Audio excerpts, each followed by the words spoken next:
Aspiring writers will also have the opportunity to pitch their manuscripts directly to the editors of Gerakbudaya. So if you arrive today carrying a manuscript, please, or perhaps just the idea of one, today might be the beginning of an interesting journey for you. So before we begin, I would also like to take a brief personal moment. Like many people, the strongest examples of resilience and dedication in my life have come from the women around me. My mother, whose strength and sacrifices shaped my earliest understanding of perseverance. My wife, whose encouragement and patience accompany me through life's many journeys, including moments when work occasionally follows me home in the form of unfinished emails.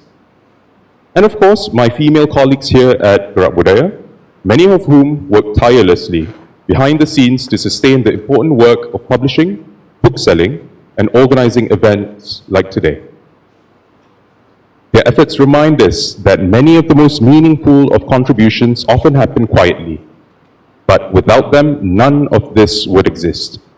So today's celebration is not only about the speakers we will hear from, it is also about the many women in our families, workplaces, and communities who shape our lives every single day. Once again, thank you for being here with us this morning. Without further ado, let us begin our program. Our first session this morning features Puteri Eleni. I hope I got your name right. The author of the Mona Ali Mysteries. Puteri's journey as a writer began with something very simple, a love reading. As a child, she would accompany her father to second-hand bookstores where she spent hours immersed in mystery novels while he browsed nearby. Those early encounters with stories filled with intrigue and hidden clues eventually grew into her passion for storytelling. Over time, her writing evolved from poems and short stories into the creation of the character Mona Ali, a detective whose stories emerged during the COVID lockdown, a time that for many of us brought reflection and unexpected creativity. Today's conversation is titled 30, Worthy and Thriving. In this session, Puteri reflects on entering her 30s, a stage of life that often brings new perspectives on identity, motherhood, creativity, and personal growth. Ladies and gentlemen, please join me in welcoming Puteri Eleni.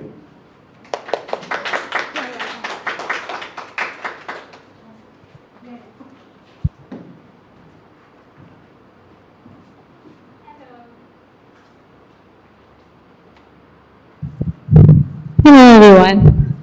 My name is Puteri. Thank you for the introduction.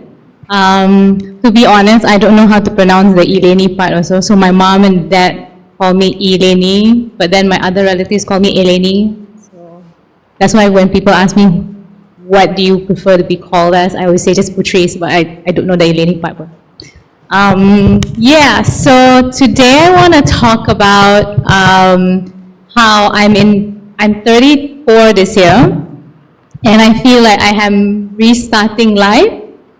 And it relates to my book because I grew up in the typical high-achieving bubble where my bedtime stories were about, oh, you have to enter this boarding school, you have to enter this university, you have to, and then you get this kind of job. So it was all laid out for me. My days were filled with tuitions. Masa I was Form 5, I think I had like tuition every single day for every single subject. My year ends would be about scoring exams and just making sure, okay, zaman back in our time, we had classes that were arranged based on your academic achievements. So budak-budak pandai in the first class, budak-budak yang tak pandai in the last class, which is a horrible system if we look back at it. And so my year ends were about making sure I was in the first class. But yeah, that was the regime for not just me, but a lot of millennials. And as a 34-year-old now, when I talk to my peers who are now mothers, who are now fathers, who are colleagues, you know, I feel like we are all facing the same issue.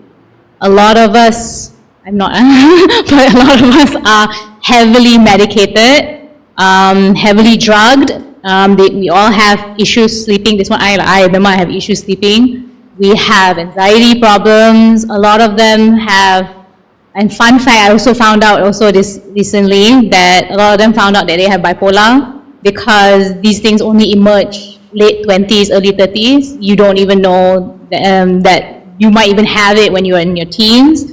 A lot of them go to therapy. We are a heavily therapized generation. And because a lot of us are parents, we also, we can't help but also see the side effects that it has on our kids. I have a few friends who have anxiety attacks towards their kids, who like rage towards their kids, and they regret it, of course, but they tell me the same thing. I can't help it. I don't know why my body is like this. I don't know why I cannot sleep at night. I don't know why I'm so heavily reliant on my antidepressants. And, you know, at the same time that all my peers are going through all this, I was also going through a series of like unfortunate events that have occurred between like 2021 to 2024. I'm legally not allowed to talk about it, but the summary of it is I saw my partner go through his own mental health issues based on what he went through as a kid as well. And then one thing led to another, and then we're divorced now. But I wouldn't say like I'm a single parent. He does help me a lot. So I'm a single parent with support. He pays nafkah and everything. So I'm pretty grateful and uncount my blessings for that. I know he's going through problems of his own as well. But of course, at the end of the day, right, when you look at what's happening to the millennials, the brunt of it will be felt by the kids of the next generation. And as if these kids don't have it tough enough with parents who are like struggling with their mental health, the school syllabus now pun susah sangat. It's so difficult. So fun fact, this is what I'm about to tell you is my kid's literal schedule for the week, right? He has Chinese class every 3 times a week because it's Chinese tuition. And he goes to SK biasa je. But because Chinese and Bahasa Arab are like mandatory subjects now, all the kids now have to take extra tuition because how else are they going to cope with it? And then this is on top of like, oh, you have to take a sport, you have to take coding, or you have to take chess, you have to take this, you have to take that. And my generation of parents, kita semua dah penat. We all have to work. We can't survive on a single income household. So what do all of us do? We all campak lah the kids to transit centers, tuition centers, to just be daycare centers for them. And then by the time we pick them up, I think I spend about 1 or 2 hours a day with my kid and they tidur. He sleeps by 8:30. So at one point during COVID, I realized all I felt was frustration. So masa COVID, I was quarantined for 9 days. I think I had long COVID. So I got quarantined for 9 days. My lungs were just damaged. So I think eventually I was hospital because it started damaging my I started having bronchitis. It damaged my like inner lungs. So that was the first time ever, after all the chaos that was happening in my generation, the chaos that was happening in my kids, the chaos that was happening in my marriage, I was in the hospital alone, and you know how hospitals are quiet, and that was when my brain just macam, I think our generation has failed, and I think our generation was failed by the previous generation, and I don't want it to happen to the next generation. I think we all have an obligation to make sure that the next generation has it better than us, and we're not doing that.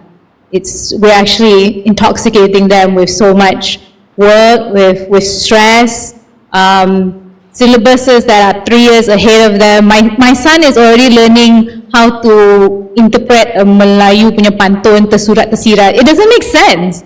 He's learning how to use an abacus, which I pun tak faham why they're learning how to use an abacus, because it's not like you go to a store to learn abacus and use an abacus, you know, in a store.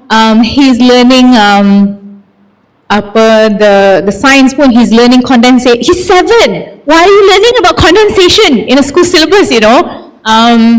He's learning things that when I look back, I go, I learned this at 9 and I learned this at 10. Why are you learning this at 7? Everything was brought forward by 3 years. At the age of 5, he was already having to learn in Tariqah how to count money, which I thought was like, it's completely irrelevant. First of all, you're 5. Second of all, we're not using cash anymore, so it's a completely irrelevant topic if you think about it for a 5-year-old who only sees the mother using credit card and touch and go. So my eldest kena paling teruk because my eldest was in the chaos of my marriage and me stressing out about the syllabus. So he kena paling teruk from him. I was like, Ezra, you have to study this. It's not my fault the syllabus is like this. But after I was hospitalized and everything just like, all the frustration and the anger just was finally felt, that's when I realized like I failed Ezra, I failed my kid. I cannot keep doing this. And that's when Mona Ali was suddenly born, because I realized when I grew up, I had so many heroes to look up to. I had The Five Fine Artists by Enid Blyton. I had Peter Pan. I had Alice in Wonderland. I had all these classics to look up to that I feel this generation doesn't have. This generation, and this is a true story, right? When it was career day in Ezra's school, and I asked his classmate, who do you want to be when you grow up? Oh, TikTok star. Oh, an influencer. And I go, oh my God, you know, these are not people you want to look up to. So I realized that they lack a hero, or in this case, a heroine. And that's how Mona Ali was born, because it was truly born out of the purest of pure intentions of making sure that these kids had one person to look up to that was brave, that was curious, that was willing to defy rules just because it's the right thing to do, that was loyal to her friends. These values are gone. If you look at what these kids are learning these days in school, they're prioritizing entrepreneurship, they're prioritizing making money from money, which is great, and there are important skills to have. It's great that you're learning about abacus. It's great that you're learning about insurance in Form 5 and Form 3 or whatever, you know. It's great that you're learning about condensation, but it's more important for me, for 7-year-olds and 10-year-olds to learn about how to deal with failure, how to get up from making a mistake, how to be friends, how to detect a scammer, how to know whether a friend is being loyal or not. These are not being taught in schools. And if you think about it, the best way to teach kids this is through stories. And they don't get stories anymore. They just get Minecraft and these weird memes and TikTok trends. They don't teach you values. They teach you how to attract attention and everything. And that's why some of some of my friends' kids, they have eating disorders. So I have a friend whose daughter has, she's a cheerleader. I pun tak faham kenapa sekolah tu ada 8 tahun, they're 8 years old and they have cheerleaders. But one day she came home and told the mom that she's fat. Then bawa to a child psychologist, tengok ada body dysmorphia. And you know, you have to understand that when you hear these stories, you can't help but feel like, as parents also, I hope they buy the book and try to replace the tablets with books now, because it's just not normal for you guys to hear 8-year-olds having body dysmorphia in Malaysia and things like that. So yeah, that's how Mona Ali was born. And what is it about? It's about a girl and it's set in 2008, back when I was 16. So it's set in an alternate Malaysia, because it's my vision and my imagination of what Malaysia would be if everything that's happening now happened in 2008. So a lot of the things are obviously exaggerated, but that's the whole point. But in this alternate Malaysia, the Prime Minister chose to invest in human capital, which is basically what we're doing now, right? And you'll see that when you invest in human capital or excessively, that's when mental health issues become a problem. and you'll find psychos. And for the lack of better words, psychos, because there are actually a lot of psychos in our society that hide behind the narcissistic mask, they hide behind corporate veils, they hide behind the nice guy role, as they call it. And I want girls to learn that. I want men to learn that, because I don't want the next generation to be that. That is the millennial generation now, unfortunately. I know too many men in my friend circles who don't even know who they are. I had this conversation recently with my friend who says, the Malay guy, he said, I don't know my identity because my whole life I've been told I'm a Malay Muslim man. Everything I believe in is apa mufti cakap, apa ustaz I cakap, apa cikgu I cakap. And I don't have a voice. And that's why I'm on antidepressants heavily every single day. Yeah, so, and I have female friends who go, I don't know who I am, because for the longest time of my life, people tell me, if you have straight A's, everything after that just falls into place, which is exactly what I was being told as well. So she says, in high school, you get straight A's, you dapat a scholarship. Yeah, you do, right? And then set. Everything is set. But unfortunately, when you go into life, it doesn't work that way. When you go into life and your boyfriend cheats on you or your boyfriend harasses you, your A's are not going to help you in that.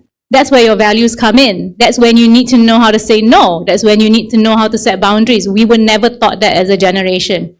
And I hope this series opens people's minds to start reflecting on how we should prioritize values again. Yeah. That's all from me.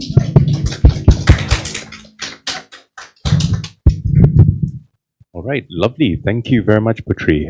So I'd like to open the floor to questions. If anyone has questions for Puteri.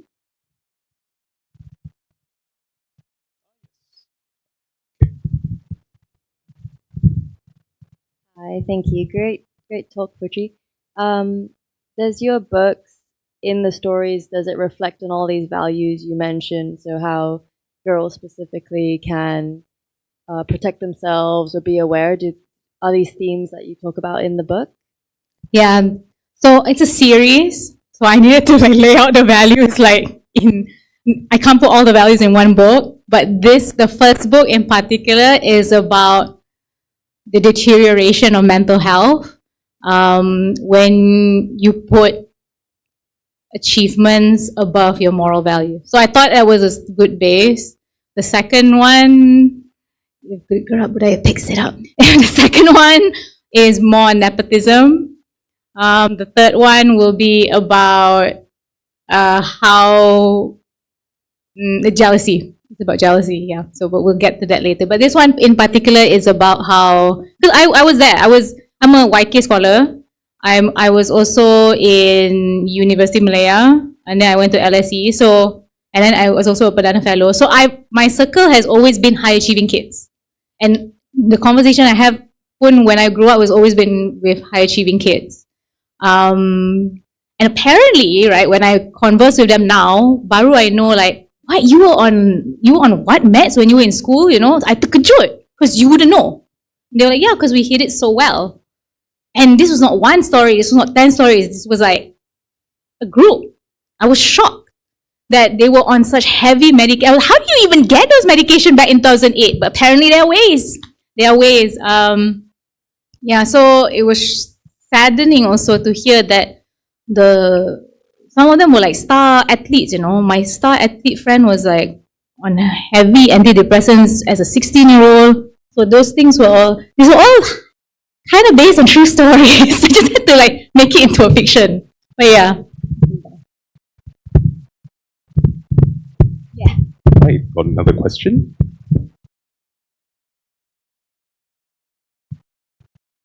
Yeah, I guess I have a question, but maybe I'll share because I have 4 kids. The oldest is now 25 and my youngest is 9. So I've been through various generations of kids. And yes, I think their world is harder right now with social media. And I think one of the challenge is really how to get them to read, right? You know, I know I have to constantly haggle with my daughter, read or you don't get your device, you know, that kind of thing. But your comment about mental health, I think it reminds me of that book Prozac Nation. And do you think that Malaysians are deteriorating in their social skills? And how do you think your book can help that? I definitely agree that they are deteriorating in their social skills. So I think Ezra, that, I don't know, it's a trend now amongst kids, they go, bruh. So my kids and their friends will go, auntie, bruh, bruh. And I'm just, guys, you cannot say that to an older adult. And they have this weird tendency of needing to always be stimulated. It's really sad, you know, when Ezra's just in the car and he's like, I have nothing to do, I'm bored. And I'm like, that's fine. You're meant to be bored. When I was a kid, I would just stare at the clouds. And he goes, it's so boring, you know. But apparently it's not just my Ezra thing, it's apparently the whole generation. So I hope that the kids will learn social skills in the book, because in the book, Mona does face boyfriend issues, issues about opening up. So there's a character that makes her try to open up. There's a character that makes her, there are bullying issues in here, about standing up to bullies. So there are those kind of interactions in there which I hope they'll learn from. But I agree that the struggle is to get them to read, because they just don't have the attention span. So I was just telling Shahira just now, I think we need like TikTokers to start making reading a trend again. I don't know if that's like counterproductive, you know, or like, I don't know. But I think that's one of the things that we are trying to do to promote Mona Ali, which is through TikTokers and bookstagrammers. That's new terms for me, guys. New terms. And I think recently my cousin also got on board with the team, and she's now my social media manager.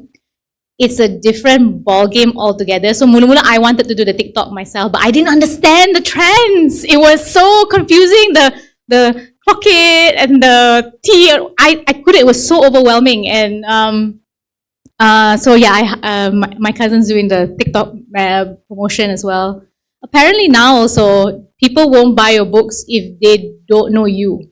So you have to market yourself also. And I go, what?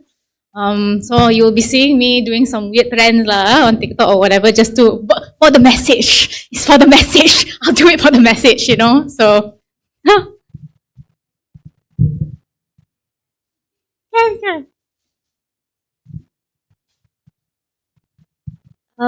Because your book is called Mona Ali Mysteries, right? So I'm guessing it's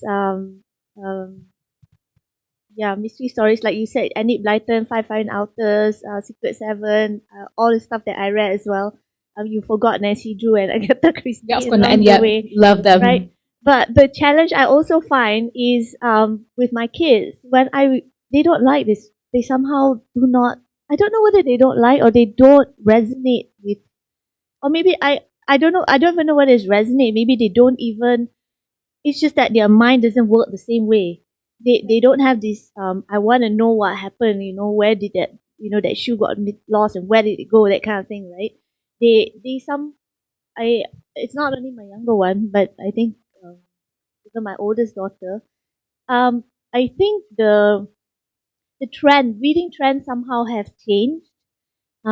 So how do you, I think your challenge, the question is how do you plan to get over that, reading trend? I also think it's media, you know. They prefer watching. They prefer watching like this. So my kids love mystery shows, TV shows. So I think one of my plans in the works is also trying to turn this into a series. Unfortunately, right? Like that's the only way they start picking up books. They go, oh, you mean it's based on a book? Maybe I should read the book. Then I go, okay, maybe then one of the ways to market the message is to get it on TV. So I have been talking to a few script writers and TV producers as well to see if there's potential to turn it into a series or a movie. Yeah, but girls struggle. It's a struggle. The book industry is dying. So, but we can do it. We can try. I think so long as our intention is pure, which is to spread good values and the intention is good, I think God will help us. I truly, truly do believe in God's hand. So yeah, I think we'll try our best as writers. Right, lovely. Thank you very much, Puteri. I absolutely resonate when you when you talked about the generational trauma. You know, I absolutely feel it myself, especially on the medication part. So yes, a lot of us are experiencing what you've mentioned. So thank you for highlighting that. It makes me feel a bit less alone in the world, you know. So all right. So thank you very much, Puteri Eleni. Please give a round of applause to her. Absolutely. So I'd like to invite Andrew up to the stage for a photo session.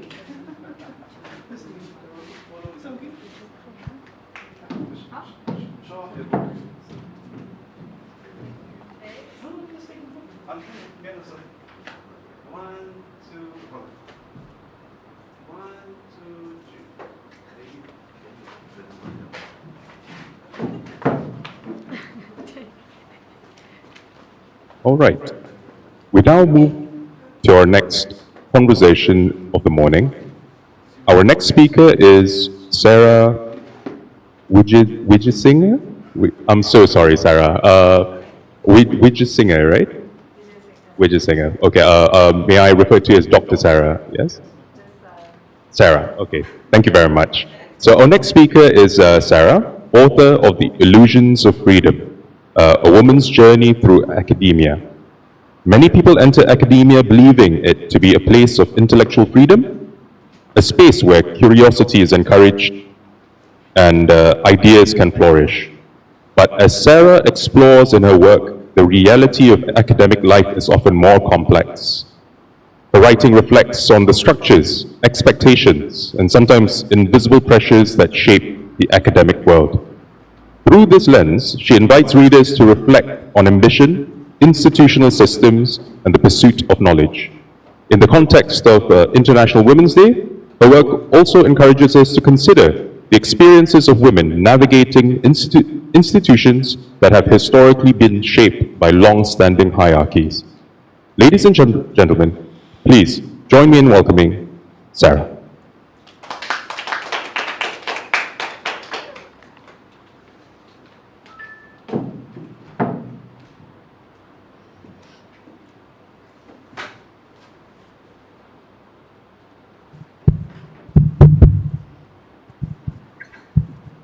Hi everyone, good morning. Thank you for that introduction.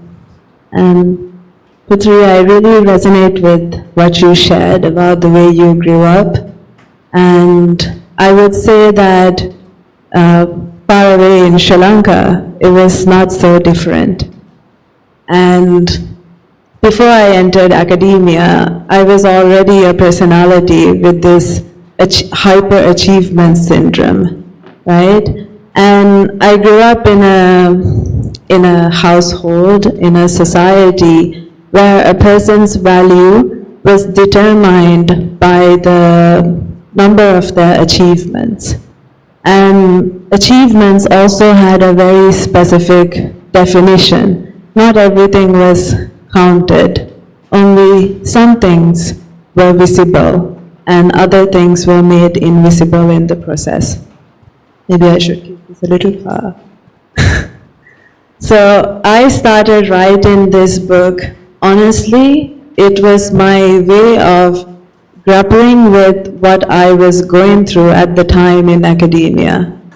In the first 2 years of working in academia, I went through severe bullying by my immediate manager, because I said no to things that I thought, actually I found to be fraudulent. And as a result of saying no to that, I went through 2 years of bullying. And this book, really, I just remember opening a Word document one day and I wrote The Illusions of Freedom, because that's how I felt. So this story is about that journey that took me to this thought that my idea of freedom was completely an illusion. And the way I defined freedom, the way that I defined my independence was a very naive definition. So in order to kind of deal with what I was going through, I started writing the book. And honestly, when I started writing the book, I was angry. I was just mostly angry. And this was my way of dealing with it. I never thought that I would actually publish it. So it feels surreal that I see it in print. So the story of the book, I need notes because I have a very racing mind. And it can go into so many places in a millisecond, so I need focus. So this book is about thinking of what does freedom actually mean in a world that is shaped by capitalism, patriarchy, colonialism, and neoliberal individualism. So when I came into academia, as I said, I was already this hyper-achieving person. And I already had this definition of, what does success looks like? So I entered academia after my master's. I was like, no, I really want to be independent.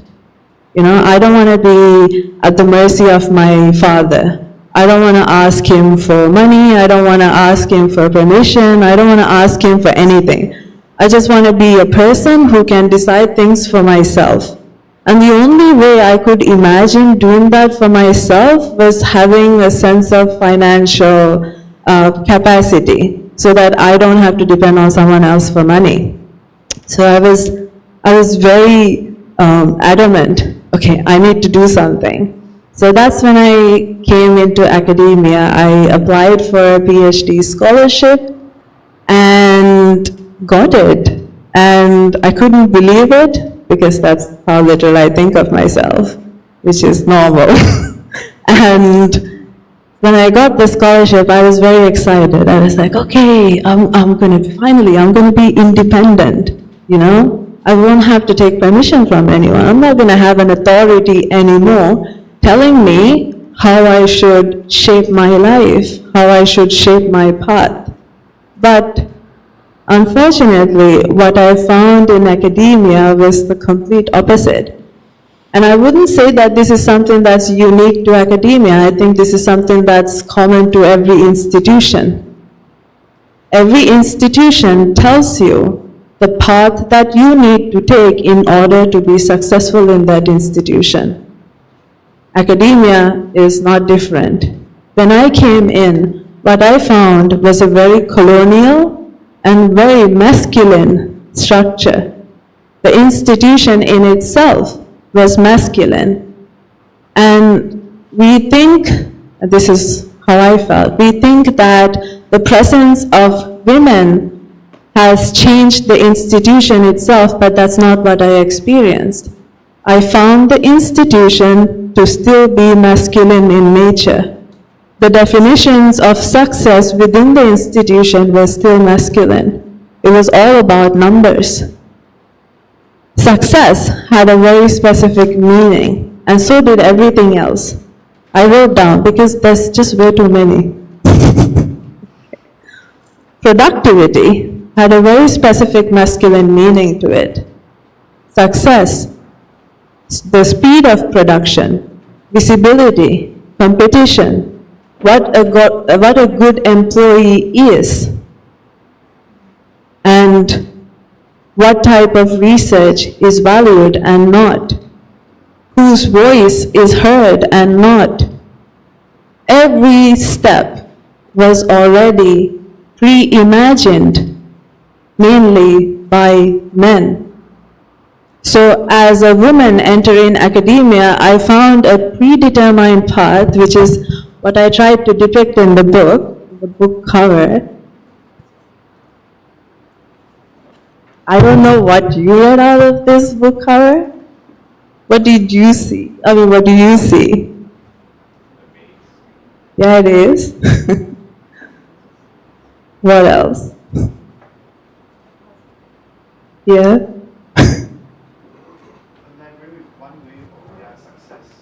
Okay. You have advantage. You work here. You've been in this. Okay? But what I try to depict here is that, yes, there is this maze, and in that there are possible routes that you can take. But there's only one route with cheese, and there's a rat in it. So essentially, this is the rat race. And if you want to win this race, you take the path of the cheese, and everyone wants the cheese. Everyone wants to succeed. Because to not follow this path of cheese means to become irrelevant in the system. So, as I started my journey in academia, I found myself quietly reflecting on all of these decisions that were being imposed on me. And I tried to define it otherwise, but I found that my imagination in itself was incapable of stepping out of these definitions. And every time I tried to imagine a different options, the only imagination that came into my mind was the opposite of what was. So even then, I am acting against the definition. So that definition still dictates how I define the other option. And so I found myself being locked in this maze, unable to make sense of where should I keep my steps. Because every step I wanted to take felt like it really isn't my decision. It's already shaped by the system. And I wanted to be an academic who didn't want to compete in this mess of things, but at the same time, I was so afraid that I will become invisible in the system, that I will just become this person that nobody really knows, whose work doesn't really get heard because she's unknown. So it has this way of psychologically pressuring you as well, indirectly, to want to pursue these definitions. And so I found myself kind of sort of split. And then this one person who was like hyper productive, I remember during the years of my PhD, I was just running. Produce. I said yes to everything. But I was like, okay, because everyone told me, well, this is your determining years. You have to establish yourself during your PhD. If not, it will be very hard for you to get a job. So first you run the race to get a job. Then you run the race to keep the job. And then you continue to run the race because you need to climb the ladder. And the ladder is already predetermined. And the ladder has specific markers that are recognized. You want to climb the ladder? Well, achieve these things. You can't challenge that. And I did try to challenge that. And this is that story of what happened when I tried to challenge it. Not just externally, but also internally, trying to challenge the definitions I held about different aspects of life. And it was a very difficult journey. And I would say, I'm still going through it. I don't think it's a journey with, okay, I've reached and it's done. It's an ongoing journey. And this is a journey that really forced me to think about what is freedom. If my choices are unconsciously shaped by a structure that tells me how to move, how I should think in it, what I can think in it, then what really is freedom? If my decisions are already shaped, my thinking is shaped, my imagination is shaped, then how am I free? I couldn't answer it. So I wrote a book to try to kind of sort of untangle all of these tangled things that I found in my mind. So that is the story that you will find in the book.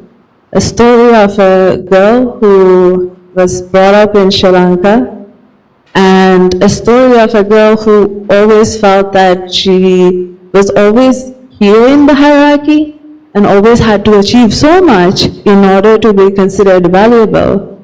And even in her choice of her career, she found herself doing the same thing, fighting to be considered valuable in a system that was made for the thriving of men, unfortunately.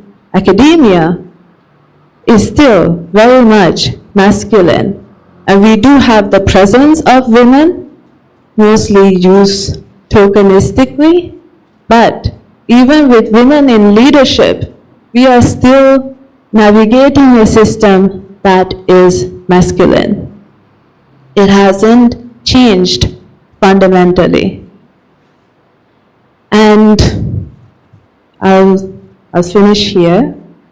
So recently, in a classroom, when I was having a discussion on gender equality, a student of mine asked me, and she was a female, she asked me, aren't we done with this? We have reached equality, right? I mean, we have women in organizations now, so what's the point of talking about this? I froze for a moment. But then it also made me think of the dangers of this. Just because we now see more women, we think that everything is equal. We live in a meritocracy. We don't, right? But the possibility of such thinking exists. So if you're interested to learn about my journey through my questioning of what really is freedom when our thoughts are shaped by the structures within which we live, then you can read the book. Thank you.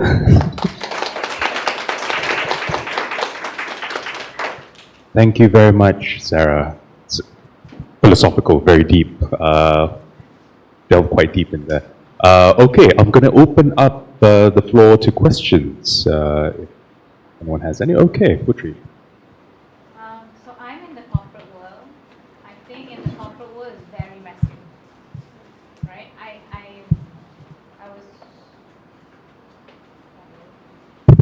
was also quite shocked to hear that it's also in the academia world.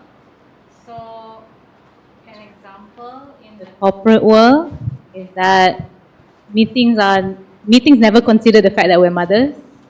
So they'll have like 12 to 8 p.m. meetings direct, and you know, as a mom, I need to pick up my kid, but they don't care, right? So for me, I can see why corporate world is very mad. How can you give me an example of how do they have meetings like that too, or is it in a different sphere? I mean, yeah, we do have a lot of meetings like that, and I would say because academia now functions in a space where every university is kind of competing with each other to get students, and you have these global ranking systems, and the global ranking systems only identify certain kinds of achievements.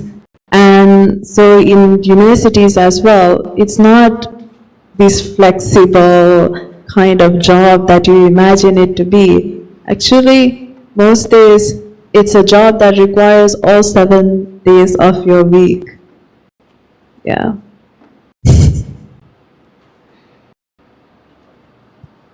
Okay, we've got 2 questions here. We'll take.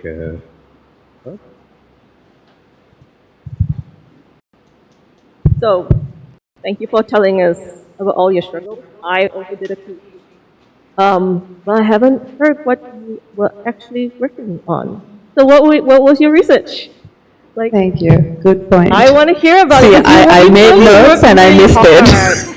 On this research, and yet you're not telling us about your accomplishments in this field. So tell us a bit about them. Like, See, that's a struggle that I still go through. Should I?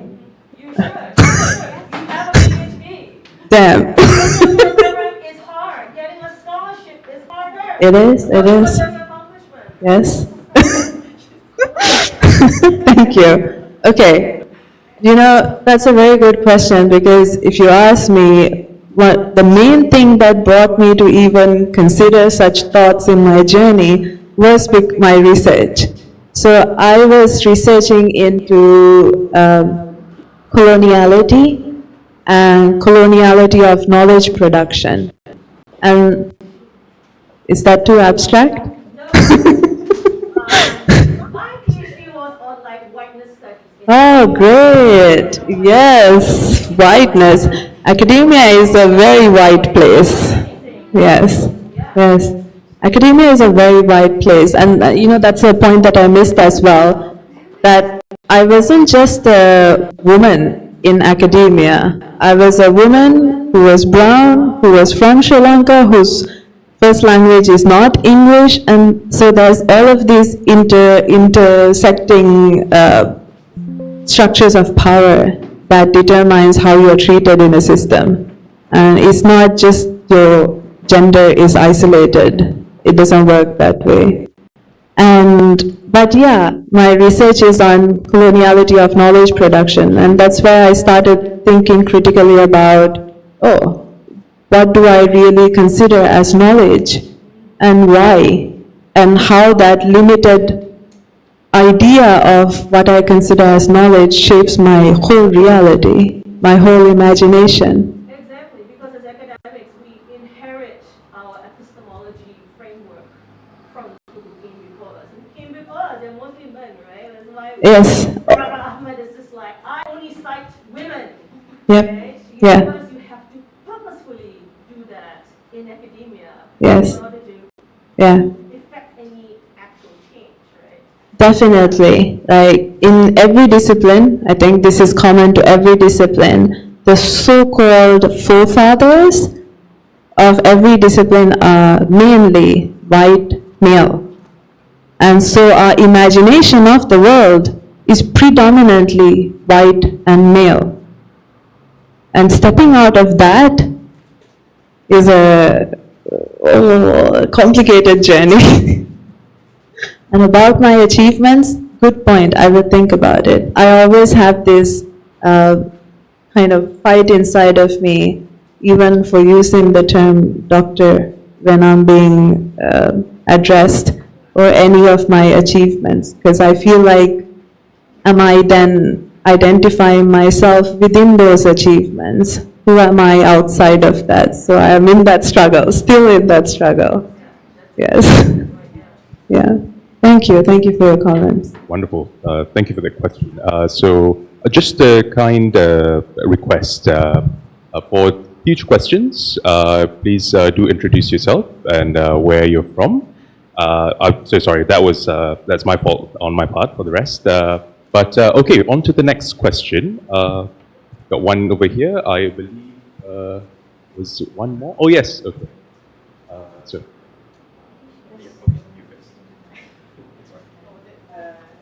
Just introduce yourself. Hi, I'm Iza.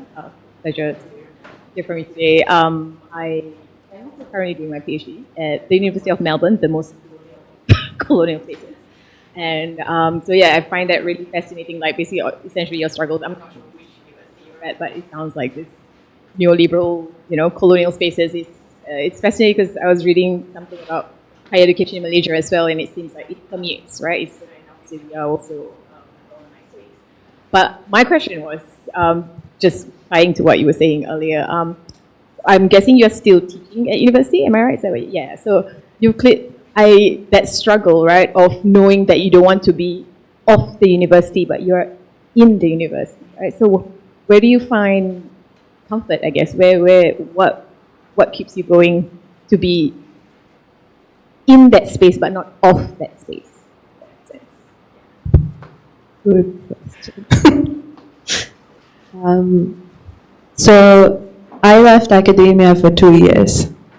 And after that, in that 2 years, I struggled a lot in defining myself. And I didn't know who to be outside of my production. And so when I was not producing at the pace that academia taught me to produce in, I felt like I was nothing. And I felt like I was decaying. And it sounds silly now. When I look at it, I'm like, but at the time when I was going through it, I really struggled. And I couldn't imagine doing anything else. And that really pushed me to kind of come back to academia. And so now I have been in academia again for 1.5 years now. And to answer your question, I'm going to be very honest.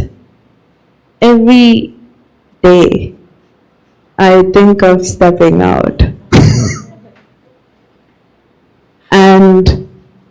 And there are a lot of joys in academia, and I find that joy in the classroom when I'm with my students.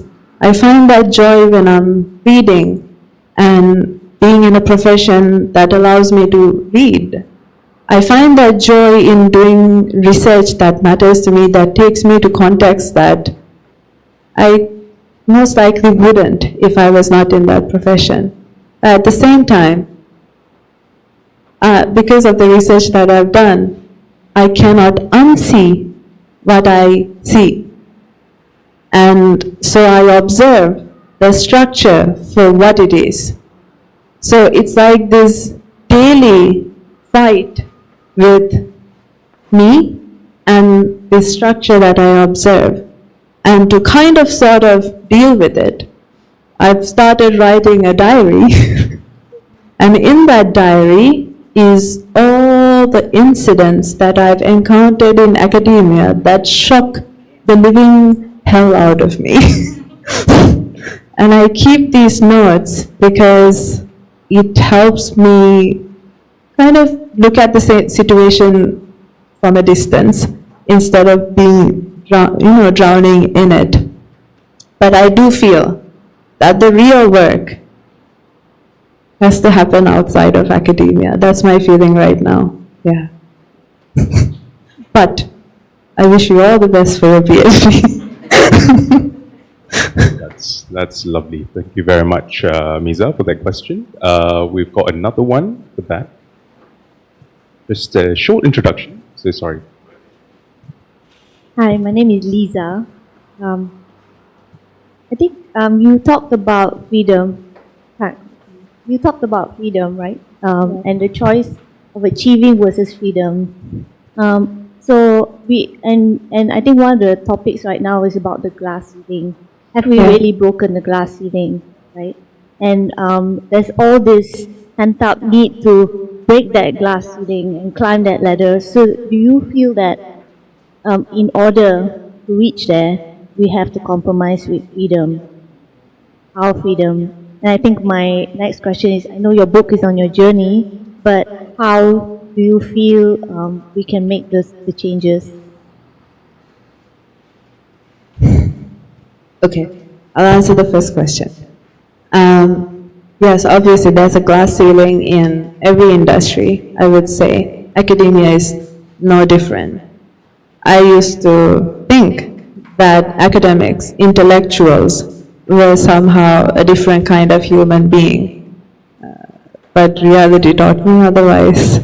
And in academia, this is something I've observed as well. Because as I said, the institution in itself is masculine. So even when you break the glass ceiling, it expects you to perform in a masculine way. So I've seen women who are leaders who mimic the same masculinities. So the things that I say are wrong and are done, let's say, are done by men in the system, I see them being replicated now by women as well. right? Whether it's fraudulent production, misuse of authority, exploitation of junior scholars, etc., etc. I see them now being done by women, and it shocks me. But I believe this is what the institution does. After a while, you no longer see your conditioning. You assume it to be the normal, and you become it. And you no longer question it because it is the normal that you see around you. So, yes, there is still that glass ceiling, but in order to exist in the structure in a prosperous way, it expects you to be masculine in your order in the system. Yeah, that's what I've observed about academia. Your second question was, okay, I can't speak for everyone, but I will tell you what I have been doing. Above me, there is a list of KPIs that I need to perform in order to validate myself every year that, yes, I am a good performing employee. Please keep me in the system, right? But even though I'm aware of those KPIs, I still choose consciously to do research that matters to me. Because in the research world, there are topics that get you more visibility. There are topics that will get you more citations, and all of this enables you to climb faster. But my topic is not something that's going to get you a lot of visibility. But I still choose every day to go in that direction. That's one of the things that I do. In the classrooms, that's where I do most of my work. In the classrooms, I am told by the structure to teach a curriculum that will produce good workers. I'm told to teach a curriculum that will produce workers, not people who think critically or question things. But I still do. I still do it in the classroom. I still go outside of the curriculum. I still fight in my own ways. And I make sure that my students know that I'm doing it. And so these small things. And whenever I get a space to talk, I talk about these inequalities, even in audiences who do not understand that, inequality, no such thing. We live in a meritocracy. No, we don't. Not everything is equal yet, right? So these are the micro actions that I take in order to resist in my own little ways. And I tell other scholars to do the same. Thank you. Lovely. Thank you very much. On this topic, I'd just like to share, my I've seen one documentary actually about the Max Planck Institute in Germany, which actually talked about what you talked about. There is a prevalent issue of bullying in academia over in Germany as well, in a very prestigious institution. So it does happen there as well. Also to share something more closer to home, my parents being lecturers, growing up in a university, they did also share, they say, academics are told to produce journals, produce writing, only to chase rankings of those universities.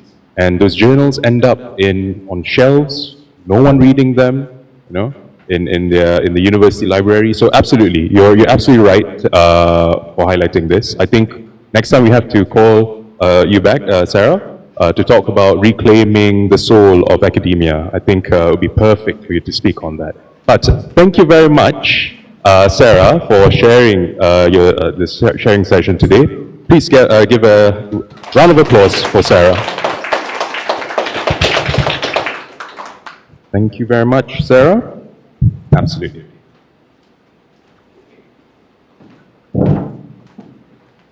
Now, on to the next session.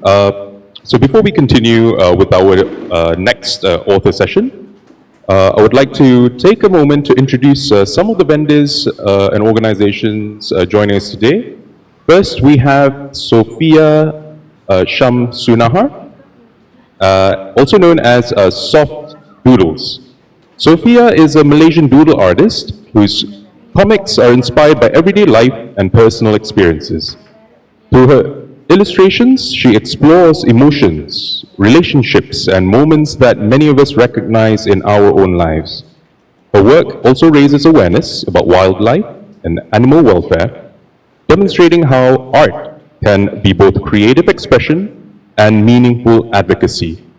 We are also joined, just before I introduce the next organization, I'd just like to invite Sofia up to the stage just to share a little bit about yourself and your organization. Absolutely, sure.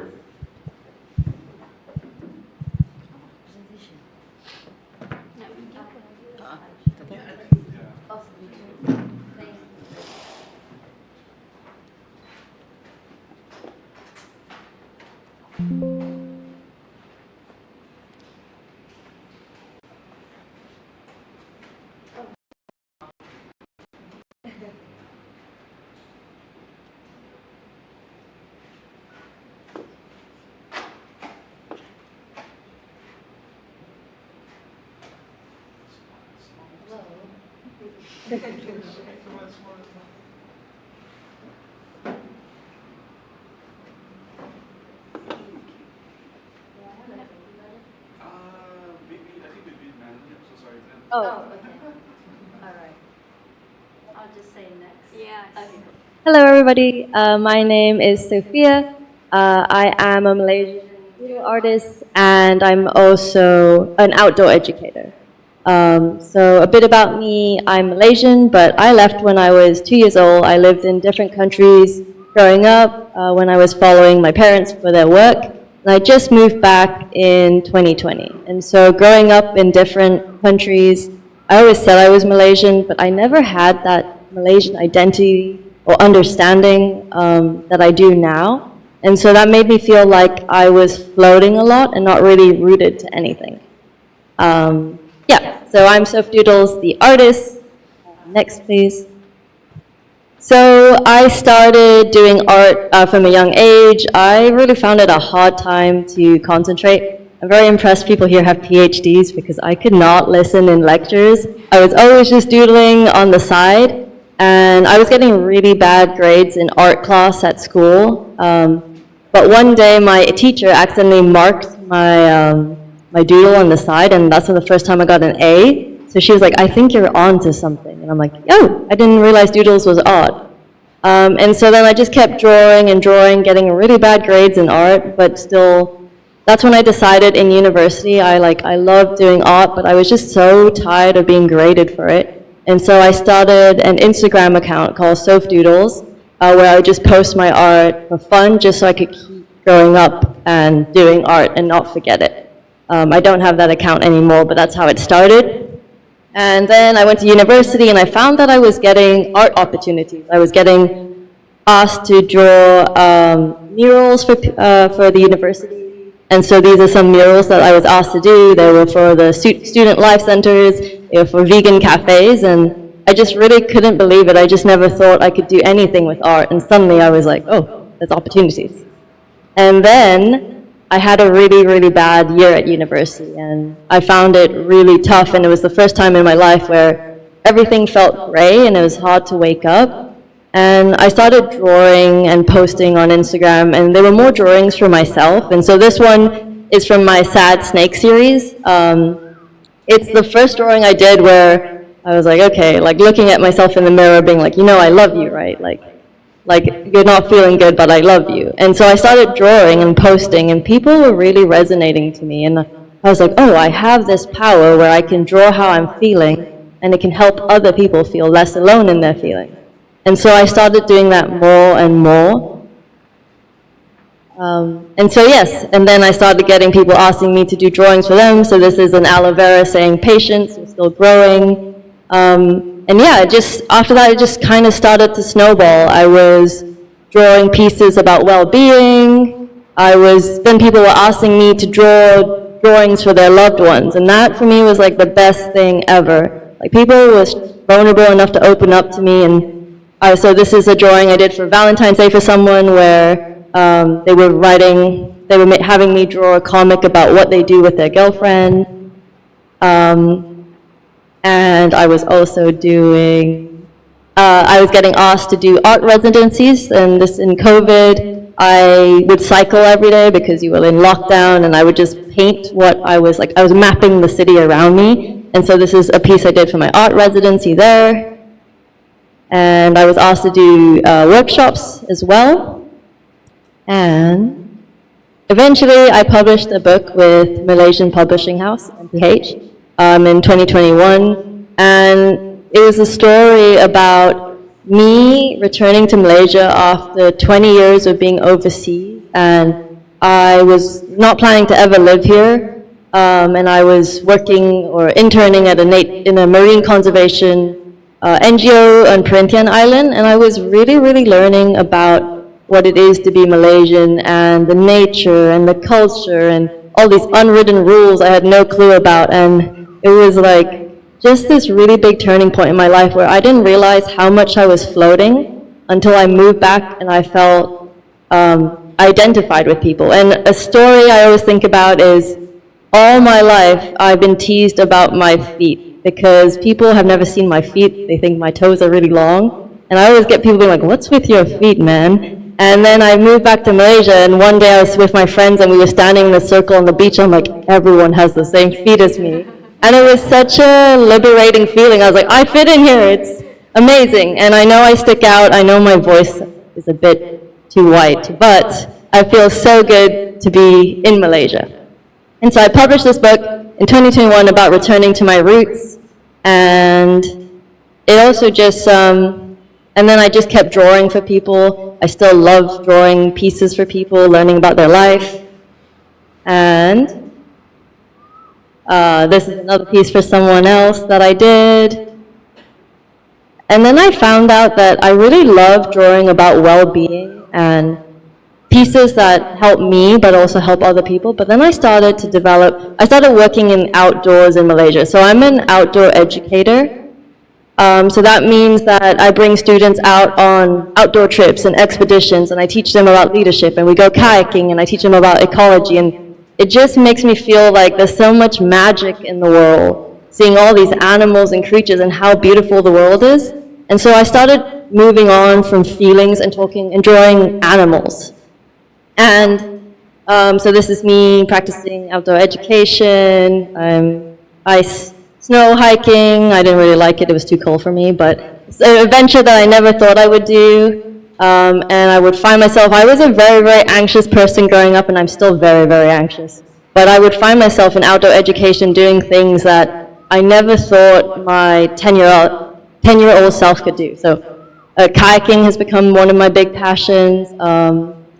And kayaking in glaciers in Alaska and seeing whales and otters and seals, like, it was just amazing to be so connected to the earth.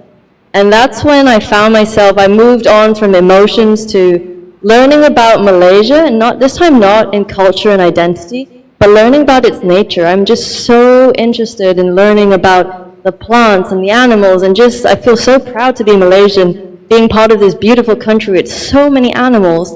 And so now I just invest all my time going to jungles and seeing bird watching on boats, just trying to see as many animals as possible. This was me last week. I was working in Endar Rompin, a national park in Johor, where we saw a fresh tiger paw print. And so seeing stuff like that is so crazy to me, because I feel like I talk to people and they don't know about how much biodiversity there is here. And lastly, I just came back with Johnny, my partner, yesterday from Rawa Island, where we just saw like such fresh and alive coral. And it's just made me feel like, yes, I used to draw for emotions and helping people, But now I'm really focused on drawing about animals and the stories I tell my students on expeditions to make them fall in love with nature. I want to do that through storytelling, and so that's the new path that I'm on, and so that's what I'm focused on.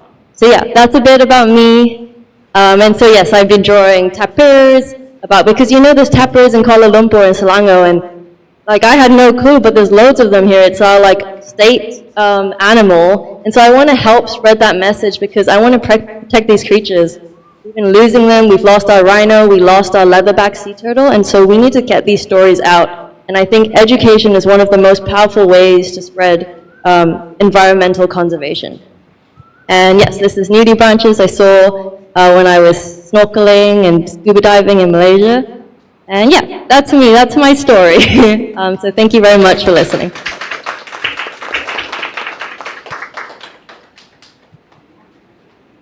Oh, yes, sorry. I have a video. This is me in university. My friend, he was in documentary making, so he made a video about my art. What inspired you to do this art?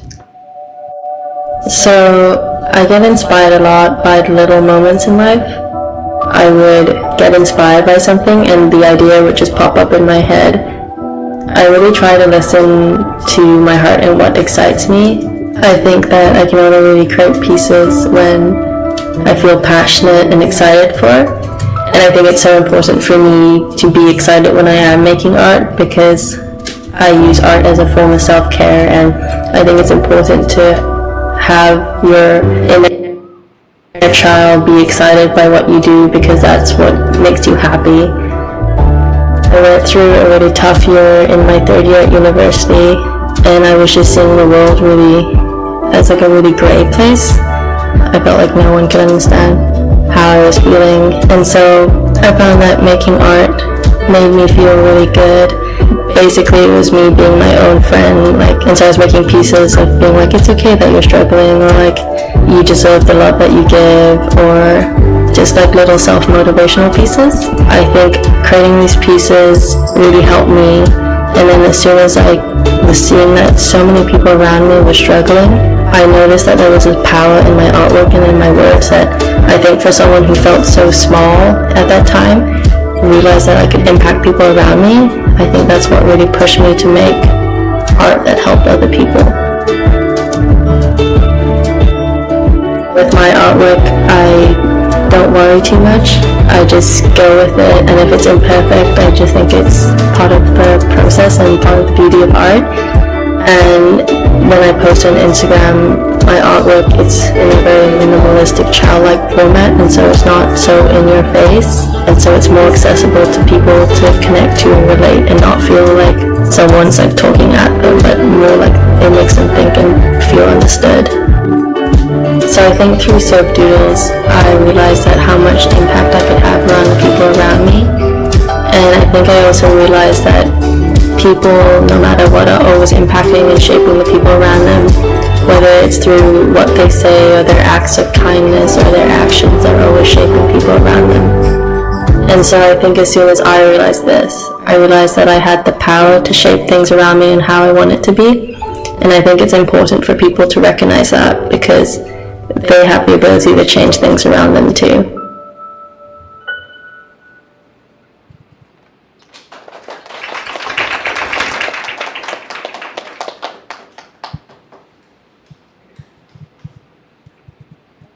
Thank you very much, Sofia.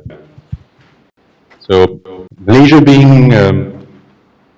having a rainforest that's older than the Amazon, from what I read, I'm so happy and so glad that we have members of our community who are highlighting the biodiversity of our country and helping protecting it. So thank you very much, Sofia, for your efforts. So another round of applause for Sofia. All right, we are also joined today by the Malaysian Writers Society, often known as My Writers, founded in 2016. My Writers is a community-driven initiative dedicated to supporting writers across Malaysia. The organization brings together writers from different genres, languages, and backgrounds, creating opportunities for mentorship, collaboration, and literary exchange. Through the initiatives such as Malaysian Writers Fest, My Writers continues to nurture emerging voices to strengthen Malaysia's literary community. If you have the opportunity later, we encourage you to visit their booths and learn more about their work. But before I move on to the next session, I'd like to invite the representative over from Malaysian Writers Society to give a short introduction.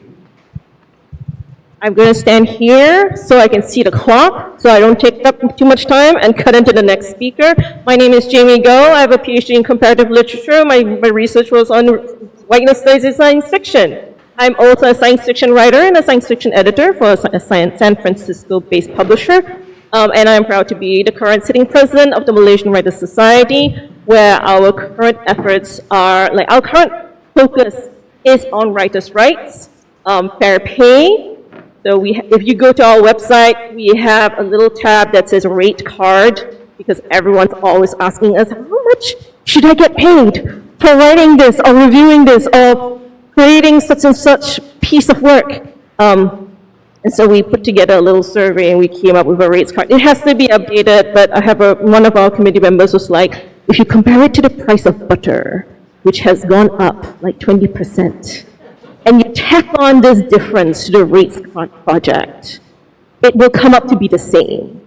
So go with that. Follow the price of butter. Apparently the price of writing follows the price of butter.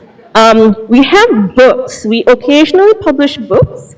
They are usually anthologies, because anthologies are really fun and they bring together many different kinds of Malaysian writings into one place. 2 of our books are available here. Actually 3. I don't know, do you guys have homegrown? You guys have homegrown? Okay. 2 of our books are sold by Gerakbudaya. One is the best of Malaysian short fiction in English in the decade of 2010 to 2020. And the other is Tapao, the best food writing from 2000 to 2022. I didn't pick that decade, those 2 decades. The editors did, because they wanted as big a range as possible. And they're all reprints, so you get to see the wide range of Malaysian writing that has been produced over the last couple of decades. So those are available for sale downstairs via Gerakbudaya. If you buy from them, then you support us, which is great.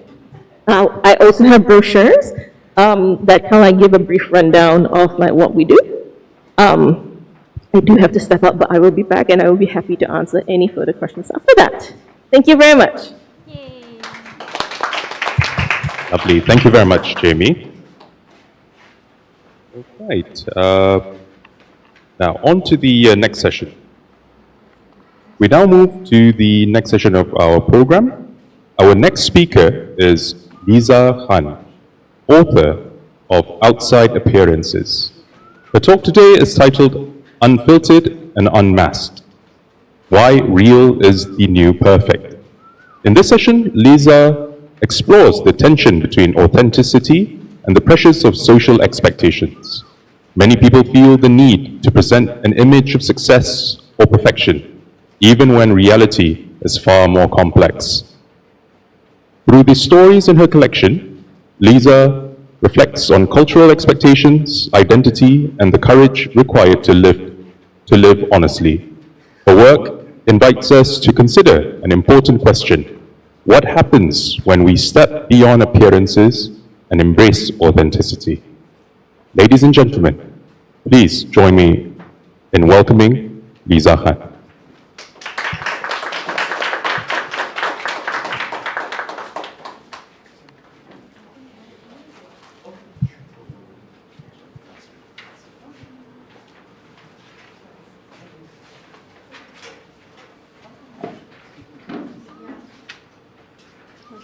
I noticed that all the other speakers before me did not have a script.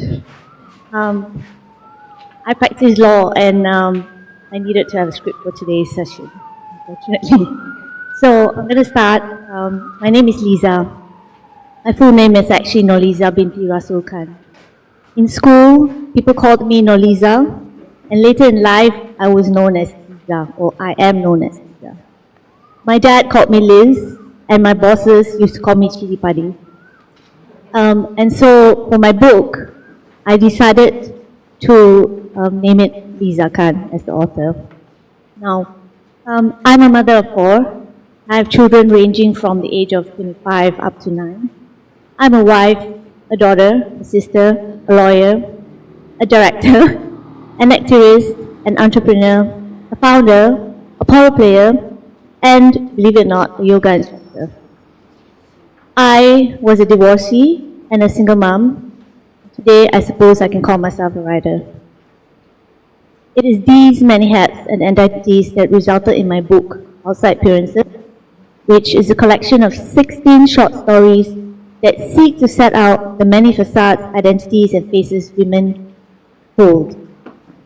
As a child, my father told me stories, my mother read them to me, and it was stories that was part of my childhood that culminated in my love for writing. I dedicate this book to my parents, my children, and of course my husband. As I was preparing for this today, I recalled that I actually began writing when I was 11 years old. I totally forgot that fact. And then I remembered some of the stories that I wrote about were about animals. I remember writing about how the snake lost its leg. Honestly, I remember the title, but I cannot remember the contents of that story. I also wrote about how did a camel get its hump, and why does a giraffe have a long neck. So my writing adventures kind of stopped when I was a teenager. I probably turned into journaling at that time. And then I began writing again about 15 years ago through a blog. So you can look up my blog, which is called Chili Padi. It is norlizakhan.wordpress.com. I started writing this blog at a time that was dark in my life. I was going through a divorce and things were not great. And I found that writing was my avenue, was my channel to write about all the things that were happening in my life. And as soon as I started writing them, I found that there were people, friends, people that I didn't even know, who read them. And they would come back to me and say that they resonated with them. So my blog stories are my raw thoughts of my life journey in my many hats, especially that of a woman. I wrote without thinking of publication or about an audience, just needing somewhere to put things. And over time, I noticed people reading them. So 10 years ago, I embarked on a journey to write short stories. And finally, at the end of last year, I thought to myself, hey, why don't I collate all my short stories and send it out to a bunch of publishers and let's see whether someone somewhere would publish it. You know? And I was pleasantly surprised really when Gerakbudaya agreed to publish them, and so I must thank Gerakbudaya for that. As I said earlier, Outside Appearances is a collection of 16 short stories that are close to my heart. Some of these stories are from my personal experiences, while others are from persons dear and close to me. While they're all set mainly in Malaysia and around the region, it is set where family is everything, where reputation is currency, and where the gap between how things look and how things are can be vast enough to swallow a person whole. The stories about ordinary people, for example, a 5-year-old boy being put on a ship to a country he has never seen, separated from the only person he loves, his mom. A young man in prison for a crime that love led him into. A woman standing on the ledge of the Penang Bridge, listening to voices that tell her to jump. A bride on her wedding night discovering that the marriage she was sold into is a beautiful lie. A woman carrying a Birkin bag as armor while her life falls apart inside it. These are not comfortable stories. I did not write them to be comfortable. I wrote them because I kept seeing people around me, women especially, living life as a performance of happiness and success, even though deep down inside they were hurting. The title of this collection is also the title of my final story, and the phrase outside appearance became for me the thread that holds all 16 stories together. We are a society that is deeply concerned with how things look, how the family looks, how the marriage looks, how the woman looks, what the neighbors will think, what the community will say, and those outside appearances, they cost people, sometimes everything. I want to read to you a few sentences from the opening story. It's called A Big Person. It is a story close to my heart because it mirrors my father's journey. It is about a small 5-year-old boy who is sent from India to Malaysia to be educated, separated from his mother without warning, without a proper goodbye. The story goes like this. I have something important to tell you, Rasul, she began, her voice barely a whisper. My hand halfway to my mouth with a piece of thosai froze. Appa's friend is visiting today. He paused, taking a shaky breath. Appa has summoned you. You are 5 years old now, a big boy. You will go to live with Appa in Malaya. You will go to school there. The words didn't make sense. They were just sounds hanging in the thick kitchen air. Malaya was a place in the storybook, a flavor of toothpaste. It wasn't real. My world was in this kitchen, the backyard well, the looming coconut trees, and Amma. Why? The question was a small baffled squeak. Raju and Pono go to school here. I can go with them. Because you're special, my son, she said softly. Her gaze finally meeting mine, and in their depths I saw something shimmer. Tears, maybe. You will go to school in Malaya and become a big person. A very important person. A big person. The words meant nothing to this little boy. He didn't want to become a big person in Malaya. All he wanted was to be a small boy in his mother's kitchen. 5 words. That is the whole story. Against every human plan, every sacrifice, every well-intended decision made for his future, all the child wanted was to stay with his mother.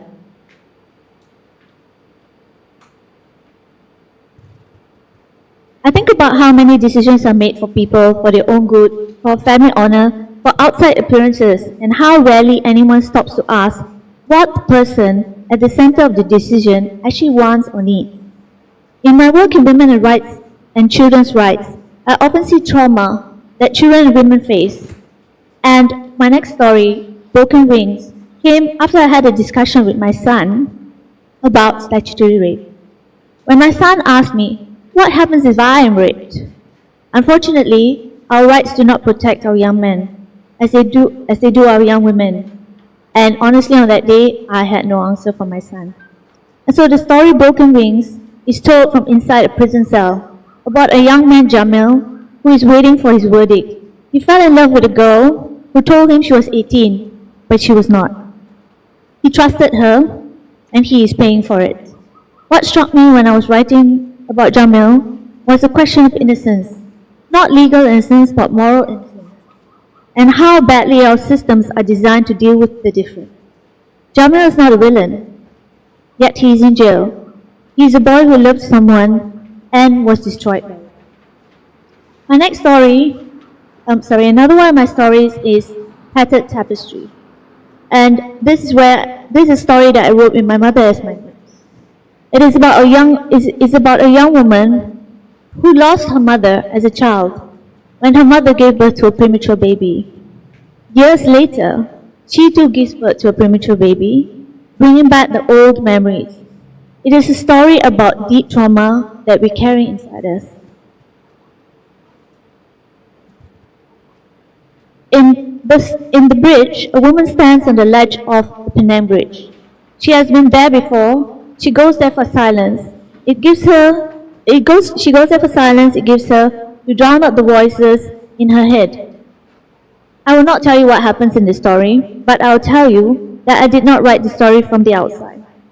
I wrote it with every ounce of understanding I could muster for what it feels like when the voices inside you become louder than the world outside. I wrote this story for all of you who stood somewhere like that bridge with the urge to jump. Now, Birkin Beware is a bit of a lighter and more humorous story. It is about a woman and her obsession with the iconic bag, the Birkin, and all the extraordinary things she does to acquire one in Paris, in Tokyo, in Dubai, and finally, humiliatingly, in Kuala Lumpur. I must admit, I was one of those victims. But underneath the satire is something I genuinely wanted to examine. What are we trying to acquire when we acquire status symbols? What are we trying to prove and to whom? And what does it cost us, not financially, but in dignity, in self-respect, to play that game? The other is another story that reflects my personal experience of polygamy and another woman. It will hit hard for anyone who has navigated marriage, infidelity, and the possible arithmetic of self-worth. Tasha is a journey of a boy who always felt like a girl and wanted to be a girl, and yet society did not accept that. The Lethals in Spana is based on my experience as a lawyer. I recall that a man had sued one of my clients. My client was a huge security company. He sued my client for the death of his child in a holiday resort. I went to court and I managed to have that case thrown out. As I was walking to my car that day, I noticed this man was following me. I was terrified, and yet I could see the pain he carried. And I nursed the guilt of just doing my job for fees. This man had lost his child. It meant nothing to my client. And so the story Stilettos and Spana, although humorous, reflects that incident that I experienced. And finally, Outside Appearances, which is the title of my book. It is a story that shows most of all what happens when every decision from who you marry to, what you wear, to what you say, is made for the sake of how things look to everyone else. And what that costs the person who is reduced to a prop in someone else's performances. I started by telling you my many identities and titles. And so, I am a woman who has survived things. I have navigated a system that is not designed to make space for me. I have written these stories as testimony of how we do it all and keep living day by day regardless of our challenges. I want to leave you with something from my preface. To my father who told me stories, to my mother who read them to me, to my children who gave me stories, and to my husband who listened to them. Stories you see are not written in isolation. They are made from the people who love you, the people who hurt you, and the long, difficult, beautiful project of being alive in relationship with other people. They are real and they are human. And I hope my stories are an inspiration. I hope you'll read it. And I hope it will disturb you a bit, make you think, maybe even make you cry. And I hope, above all, it makes you feel less alone. So I want to end by saying thank you to Gerakbudaya again for giving me and my book a chance. And thank you for everyone who made it today for my reading, especially to all my friends who made the effort today. Thank you very much.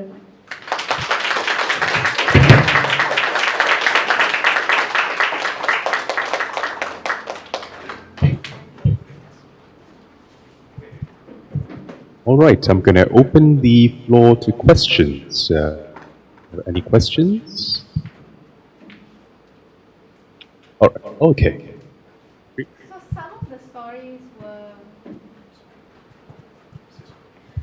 Sorry, my name is Puteri.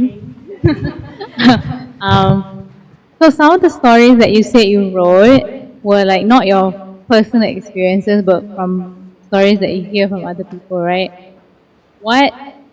How did you manage to put yourself in their shoes in this sense? Was it easy? Was it difficult? What are the challenges that you had to face? No, sorry. The stories that I wrote, some of them are my personal stories. Most of them are about people around me that are related to me. And therefore, I understand. So, for instance, when I wrote a story about my dad, for example, is something that obviously his feelings, I can't guess his feelings, but I tried to portray that as much as I can in the story. But with that story, I recall I never really understood or never really even thought about the trauma that my father went through until the day that his mother died. And then I think he felt this was the second time he was losing his mother, and that's when I could see, some kind of pain, and that made me think. But at that point, I think then my dad fell ill, and I never really managed to get a conversation with him about how he felt, or rather, actually, I would think that he actually blocked out that whole trauma in his life. He could not really articulate how he felt. So I felt that it was something that I wanted to bring out, because I'm sure he is not, many of us in Malaysia come from China, India, wherever.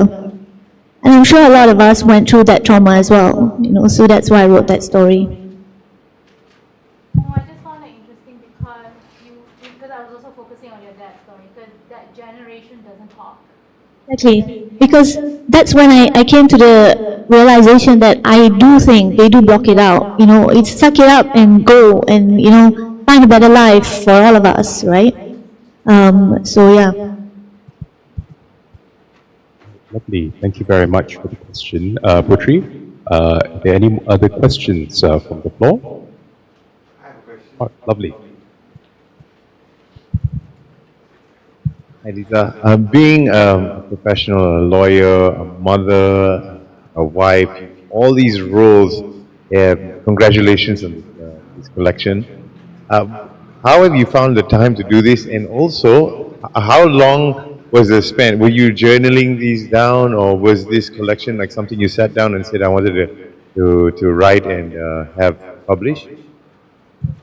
I think this goes back to what Sarah said. What was it? Hyperachiever.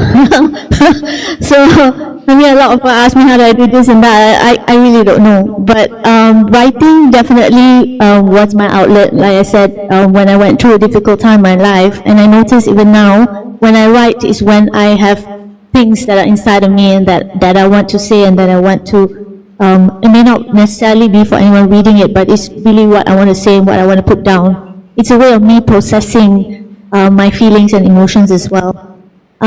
So like I said, I actually started writing short stories, these short stories about 10 years ago, and I just kept them in my computer. Initially I write them hard copy in a book, and then I typed them out because I thought, okay, maybe I should keep them somewhere. And then I thought, yeah, why don't I send it out and see what happens? And yeah, that's how it came about.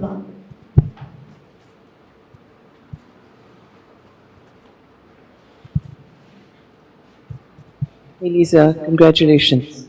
Amazing. I'd like to ask, number one, who are your key influences when you write? Who are the writers that you look at and think, yeah, I want to be like that?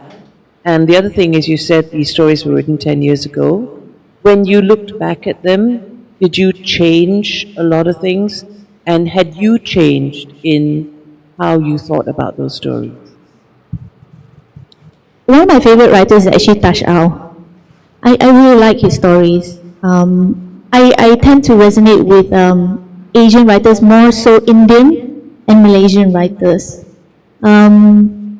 So yes, my stories, so I'll say like the story about my dad, for instance. When I wrote it 10 years ago, it was maybe from a third person perspective. And then through time, it evolved, and now it's more on a first person perspective. And I think through time, I've also been able to reflect on how someone in that scenario would have felt. And yes, my stories have evolved throughout time. Lovely. Thank you. There's another question at the back, right?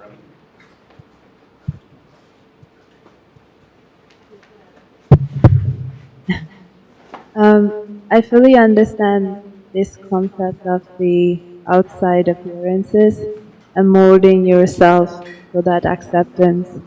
And it's common to everyone.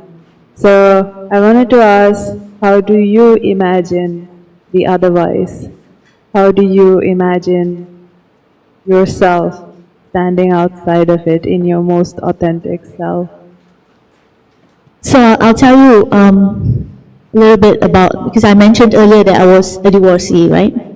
And I'll tell you that just for background, I am remarried now. But in my previous marriage, or I would say my previous life, those who knew me then would know that I was a different person. I would not, if I was yelled at by my husband, I was told, don't shout back. Don't say anything, you're the woman, you have to keep quiet, those kind of things. And I think I reached a point where I kind of lost my identity. I could not say what I want to say. I had to do everything that was right and not what I wanted to do. And it was all about your husband and your children, right? And then things turned out badly and I ended up getting a divorce, and that's when I suddenly came to this realization that this person now was not me. And then I had to sit down. That's actually where, if you read my blog, I think it's kind of a journey as to how I went through to figure out who am I really? What am I really? What do I like? What do I want to do? What do I want to be? So, answer Greg's question, all these things that so-called have achieved is something that came about after that whole journey that I went through. Then I realized, these are things I want to do. This is where I want to be. This is where I want to go. So it took a lot for me to realize, and a lot of pondering about who you are. And back to what you said about freedom, yes, I feel freer. I feel I am me. This is me. This is my authentic self. Wonderful. Any other questions from the floor? Okay, lovely.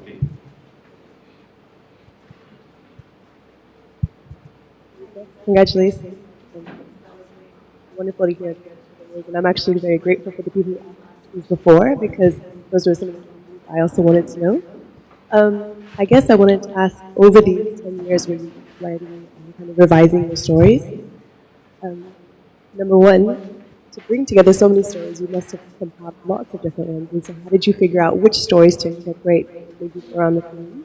And then I'm also very curious, because as you've been getting in this process of revising and then bringing this to life, I'm wondering, I wonder if she's got some new things on the horizon that she's thinking about, because you've been working with this material that's so close to you. But there's been a lot that's happened also, right? So I'm just very curious what's ahead for you.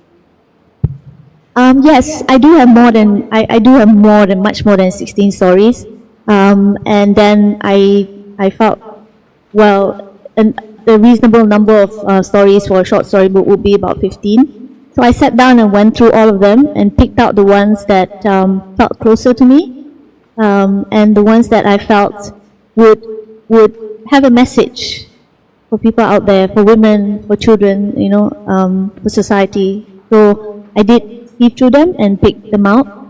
Moving forward, I do have another book coming out. It's not a fiction book. It's a book. It's a legal guide for corporate directors. And I think now I realize that I do like writing. I love writing. I think it's me writing. In terms of another fiction book, honestly, I haven't thought about it. I didn't even think I would get this one published. So, I haven't thought about it. Yeah. Lovely. Any questions from the floor? Okay. So, I think I also would like to share something, or probably a question would follow up from the sharing. So, what struck me most was you said you shared that your son asked you a question regarding what happens if I get raped, right? It struck to me, it said, I asked myself the question, could men also be a victim of patriarchy? But are men also victims in this regard without you realizing it, right? And so I'd like to tap into your experience as a lawyer and perhaps ask you what was like maybe the most extreme case that you faced where men were subjected to this, this system, this oppression. Perhaps a little bit from your experience. I think when, like Sarah said, a lot of our systems is based on the white man. And our laws in Malaysia comes from UK, right? England. And it's really old English law. where I think at that time men felt that they were infallible. Nothing could happen to them. And therefore all the laws, although they seem like they're meant to protect women, sometimes they do not protect women. They are actually to protect the men. In terms of statutory rape, that's a stark one. And I honestly, I've practiced law 26 years and I could not give my son an answer. I do know that we are trying to change that. We're trying to make, changes to that. And I hope that comes true. So what was the second, you had a second part to this question. What were the cases, maybe one is that you saw men being a victim of this patriarchy? So definitely statutory rape. But if you ask me, when we go back to the theme of my story, which is our culture, and someone said earlier about religion, I can't remember, Puteri, right? You talked about religion and your friend saying, I'm a Muslim person, but I feel like I'm not free. So that's the reality of our society. A lot, you're not allowed to do anything different from being what a Muslim supposedly is supposed to do. That's not only for women, but for men as well. So yeah. Right. Thank you very much, Lisa. That was wonderful. Thank you for sharing your experience. So please, another round of applause for Lisa. Absolutely wonderful. Hope to have you back here again for her. All right. So thank you, Lisa, for that powerful thought-provoking sharing. We now move to the final segment of today's program. We will meet the editors of Gerakbudaya. So we have, I'm so sorry, I just got the signal, no, that's not part of it. Okay, I'm just going to skip to the closing. All right.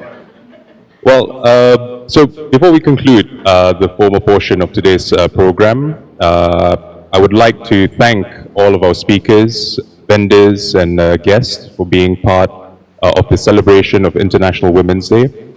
Events like today remind us that literature is not only about books themselves, it is about the conversations they inspire, the communities they build, and the ideas they allow us to explore.